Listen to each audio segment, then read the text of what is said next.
Bismillahirrahmanirrahim. Assalamualaikum warahmatullahi wabarakatuh.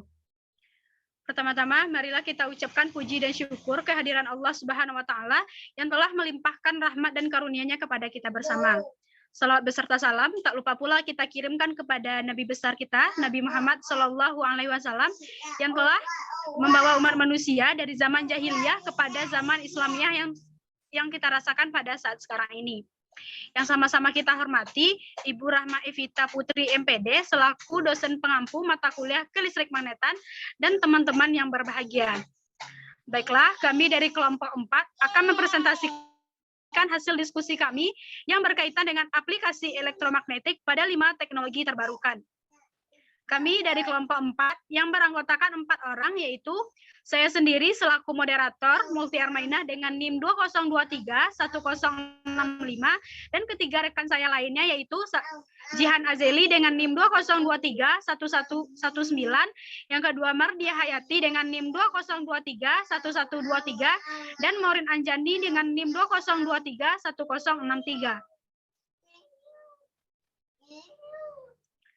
Baik, pada pembahasan kali ini kami akan membahas 4 macam pembahasan. Yang pertama yaitu pengertian dari elektromagnetik, yang kedua cara kerja elektromagnetik, yang ketiga faktor yang mempengaruhi kekuatan elektromagnet, dan yang terakhir yaitu aplikasi dari elektromagnetik pada 5 teknologi terbarukan.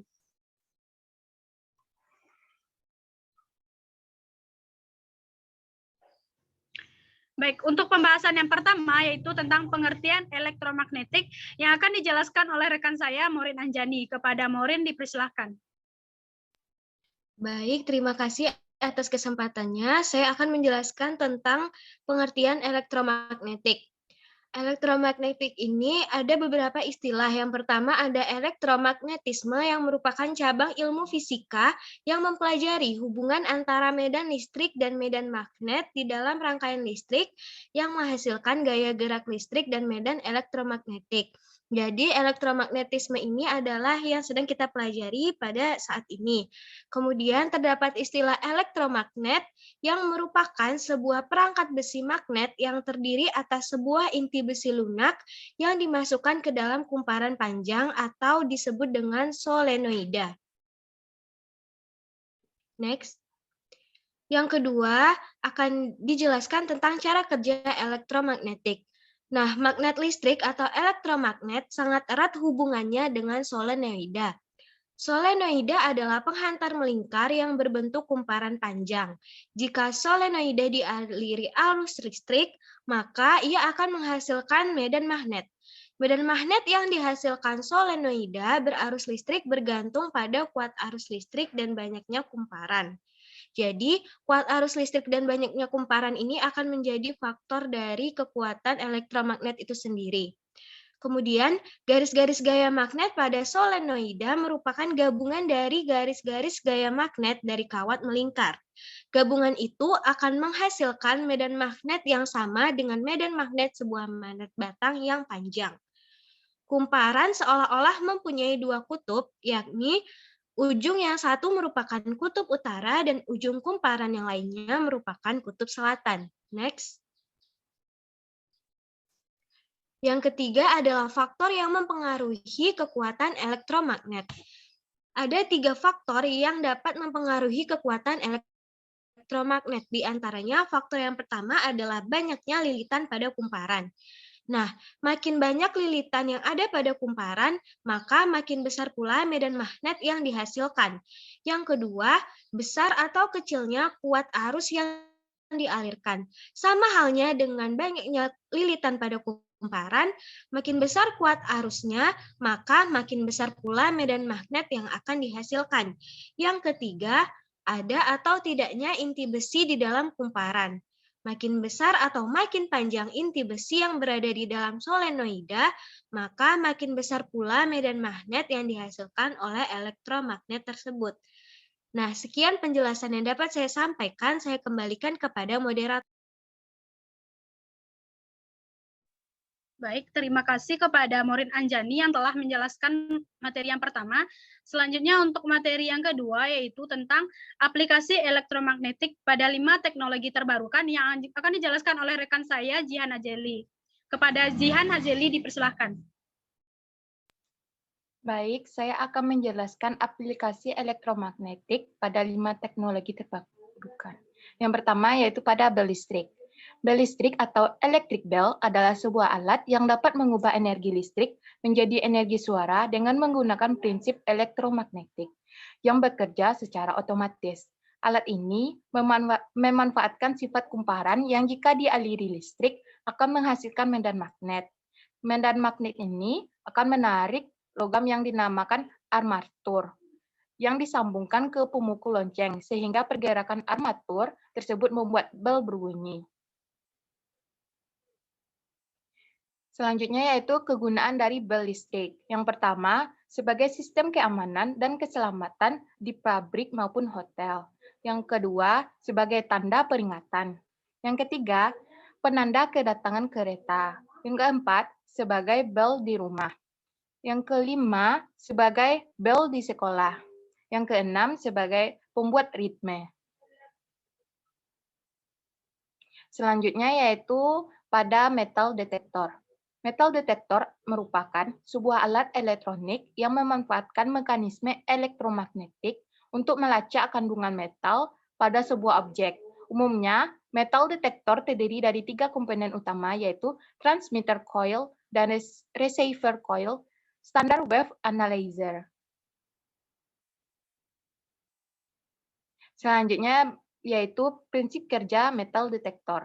Transmitter coil merupakan sebuah kumparan yang berfungsi sebagai penghasil atau pemancar gelombang elektromagnetik. Gelombang elektromagnet ini nantinya akan diterima oleh receiver coil yang diletakkan di dekat transmitter coil. Antara transmitter dan receiver nantinya akan dibuat ruang untuk melewati objek yang akan diuji kandungan metalnya. Jika benda logam melewati metal detektor, maka gelombang yang ada menjadi terganggu, dan standar wave analyzer akan memberitahukan bahwa ada ketidakseimbangan pada gelombang.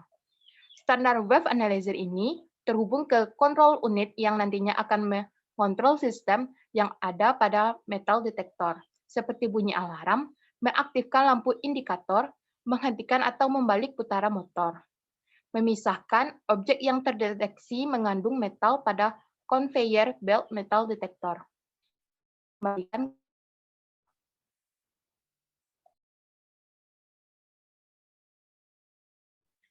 Baik, terima kasih kepada Haji Hanazeli yang telah menjelaskan materi yang kedua. Selanjutnya yaitu untuk materi yang ketiga, yaitu tentang pesawat telepon yang akan saya jelaskan sendiri. Pesawat telepon sendiri terdiri dari 2 bagian utama, yaitu pesawat pengirim suara atau mikrofon, dan pesawat penerima suara atau telepon, atau earpiece.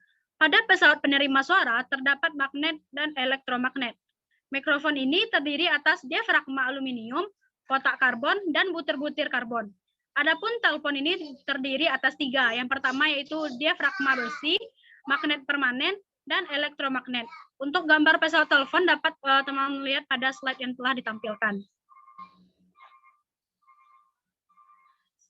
Selanjutnya, prinsip kerja dari bagian pesawat telepon. Prinsip kerja bagian telepon adalah mengubah sinyal listrik menjadi gelombang bunyi. Pada sebuah mikrofon terdapat plat tipis yang disebut dengan diafragma yang selalu bersentuhan dengan butir-butir karbon yang berada di dalam kotak karbon. Untuk prinsip kerjanya sendiri dapat teman-teman lihat pada gambar slide PPT yang telah ditampilkan.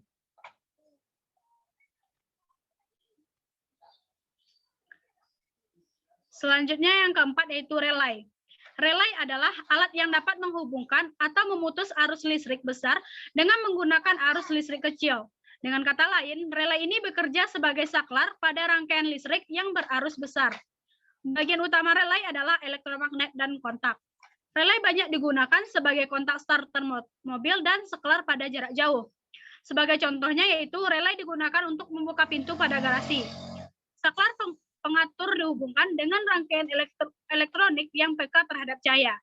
Apabila rangkaian elektronik disoroti lampu mobil, maka pintu garasi akan terbuka dan di dalam bidang teknik untuk mengatur suatu alat dari jarak jauh.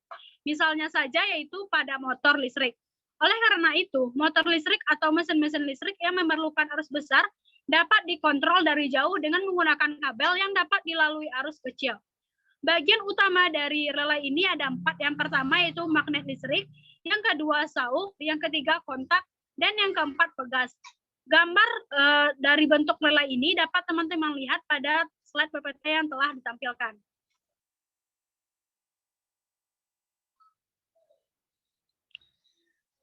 Selanjutnya yaitu prinsip kerja dari relay. Ketika saklar ditekan, arus listrik kecil akan mengalir. Aliran arus ini menyebabkan jangkar besi lunak tertarik ke elektromagnet hingga menempel. Hal ini dapat menyebabkan kontak terhubung. Akibatnya, motor listrik yang teraliri arus akan menyebabkan motor listrik berputar. Selanjutnya, jika saklar ditutup, arus akan segera mengalir di elektromagnet. Kemudian, elektromagnet tersebut akan menarik jangkar besi sehingga menekan kontak dan terjadi kontak dika atau disebut juga dengan kontak terhubung dan mengalirkan arus di rangkaian sekunder atau motor berputar. Untuk prinsip kerja relay sendiri dapat teman-teman lihat pada gambar slide PPT yang telah ditampilkan. Selanjutnya, ada 4 keuntungan dari menggunakan relay. Yang pertama yaitu bisa membuat rangkaian otomatis atau penyambung atau sebagai pemutus tegangan AC dan DC. Yang kedua yaitu digunakan pada switch tegangan tinggi. Yang ketiga, solusi pada switch dengan arus yang besar. Dan yang terakhir yaitu bisa melakukan switch pada banyak kontak dalam waktu yang bersamaan.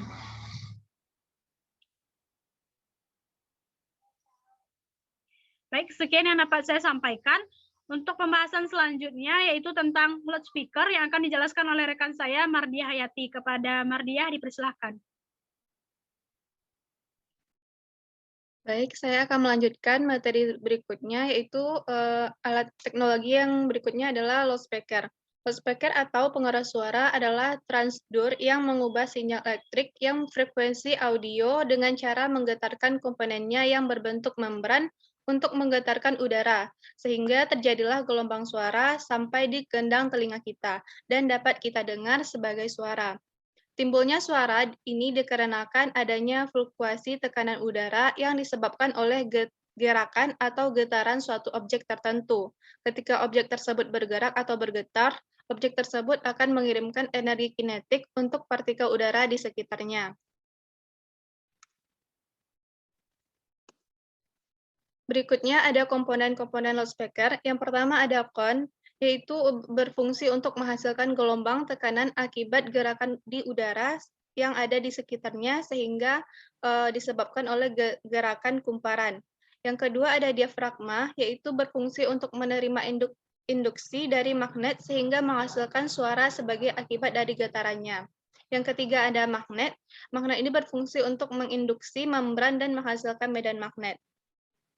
Selanjutnya ada voice, yaitu kumparan yang melekat pada diafragma, fungsinya yaitu untuk mengalirkan energi gerak pada konus. Dan yang terakhir ada suspension, yaitu ratusan material yang fleksibel yang menarik kon supaya tetap berada pada posisinya, sehingga setelah bergerak maju mundur dan penghubung kon ke rangka speaker. Yang terakhir ada prinsip kerja loudspeaker.